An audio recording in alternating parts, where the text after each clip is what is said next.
What's going on, everybody? Welcome back to a brand new video. This is Kringle Talks Football. Before I go any further, if you're new to the channel, hit the subscribe button. Hit the notification bell every time I upload a video, you'll be notified. Follow me on Twitter, Mr. CJ Wright, and follow me on my podcast journey as well. Kringle Talks Football, available on all platforms. Now, had I done this video 15-20 minutes ago, when the game was just about entering the 92nd minute, my facial reaction and my whole body would have been like this. But guess what? It's not. Because you know what happened? We won. 2 goals in injury time from Gabriel Martinelli and Nicolas Pepe meant Arsenal took all 3 points home from Crystal Palace away at home from Selhurst Park. And now that leaves us into a great position to potentially get 6th and European football. Which, let's be frank, a month ago looked very, very slim by any stretch of the imagination. We're a point behind Everton, Tottenham and West Ham. Tottenham go away to Leicester in the final game of the season. Everton go away to Man City on the final game of the season, and West Ham are at home against Southampton. Now, obviously we have to beat Brighton, and coming off their euphoric 3-2 win at home against Manchester City, that could prove tough. You know, we're not got the best records even at home against Brighton. We all remember what happened last time we had a final game of the season at home against Brighton. Basuma ran past Nacho Monreal laughing his head off. So, you know, there's some scars there, guys. But, guys, listen, Arsenal 3, Crystal Palace 1. Let's get into it. So Arsenal went with a lineup which is on the screen now of Leno, Chambers holding Gabriel, Tierney, Partey and Elneny, and then Pepe, Smith Rowe, Saka and Aubameyang played up front through the middle. And I'll be honest with you, the opening 45 minutes, Arsenal turned it on to the point we haven't seen that a lot from them this season. Now, albeit Palace could have had a man sent off after 5 minutes. Schlupp's tackle, which was over Callum Chambers' right ankle, you know, we've seen them given. Last season, Aubameyang got sent off for a similar thing. I think the only difference between Aubameyang's one and this one was Aubameyang's one was off the ground and Schlupp's wasn't. You know, Peter Walton said it's an orange card. I've never heard that before. I don't know what an orange card is, but I'm understanding that, you know, it's like borderline. If it was sent off, he wouldn't have rescinded it, put it that way. Arsenal went ahead after Kieran Tierney played a nice little play with Saka down the left-hand side. Saka played a little backheel into Tierney's path. He crossed the ball in. Nicolas Pepe volleyed home. Arsenal went 1-0 up, and then Palace could again have been reduced down to 10 men. Coming together between Elneny and Benteke. Benteke kind of pushed his arm and elbow up through Elneny's throat. If that was a little bit higher in the face, 100% red card, but apparently this word, negligible force. Now, a few Arsenal people have said this, and a few people anyway have said this. I've never heard of what that is before. I've never heard that saying until tonight. So, who knows what that means? I don't. But second half, Palace came out stronger, a lot quicker. Their pressing game was on point. Arsenal just couldn't string the passes together. And we let them back into the game. Benteke, like I said, probably couldn't even been on the pitch. Managed to score from a header on the 62nd minute. Question marks of offside. Question marks even of him fouling on any getting into the box in the first place. But listen, it wasn't given. They got a goal. And spurred on by the Crystal Palace fans who, let's be honest, it was nice to see them back. It was nice to hear chants of same old Arsenal was cheating, I'll be honest with you. But it just looked like one of those games where Arsenal, whether or not they knew the results earlier, you know, Tottenham lost at home 2-1.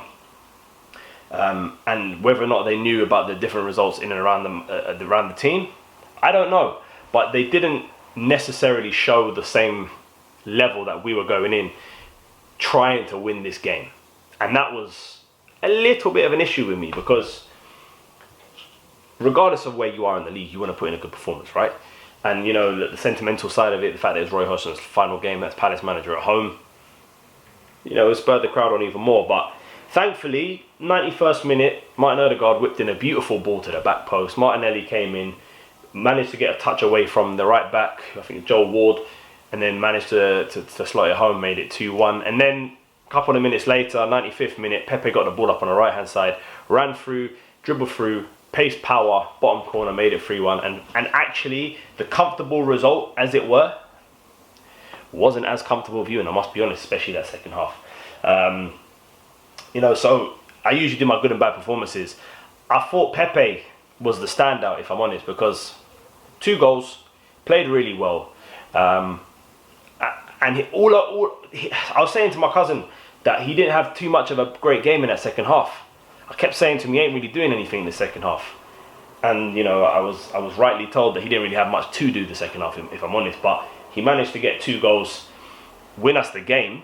So, you know, that was it, really. I thought Smith Rowe was excellent throughout. He stayed on the pitch for the whole 90.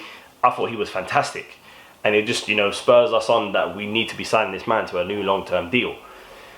Bad performances, I don't really think there was many bad performances, if I was honest. I thought Partey could have been the only real suspectful one.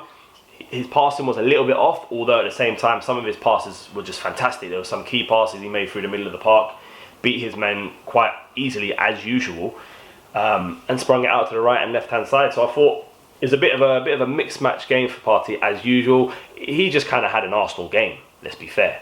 And before you mention it, listen, I'm 6 minutes into the video. I'm a repeat wearer, as I was called the other day for wearing this. But listen, we've won 4 games on the bounce. I've worn this 3 times. I'm going to keep wearing this until we lose. Just saying. What it means going forward, not a lot again, but we need to win against Brighton at home. We need to put them on the back foot early doors, go on the front foot, attacking, pressing, high energy from the first minute. Goals, get as many goals as you can do before you let Brighton back into the game, and basically just hope for the rest of the teams around us not to get a result. Sixth position is definitely on. 7th is a given, let's be fair, because one of Everton away at home, away at Man City, will lose, or Tottenham away at Leicester will lose. I'm just really hoping it's both of them, and also I'm hoping that West Ham lose, because if that's the case, all 3 teams lose, then we are 6th and Europa League football is back. So that's all I'm saying. Bit of a closing look. An overall 45 minutes, opening 45 minutes, which were fantastic. Cutting them open left, right and centre. We didn't take our chances first half. What am I looking at? West Ham 1-1. Damn. West Ham are currently 1-1 against West Brom as I'm recording this. But like I said, listen, it's a must-win game against Brighton at home on Sunday, if we are having any chance of getting 6th. But listen, let's hope we can sign off the final game of the season with a win. And by the way, that away kit is beautiful. Just seeing the players wearing that kit tonight, just vibes. That's all I can say. Beautiful. Listen, until next time, guys, I'm going to leave it there.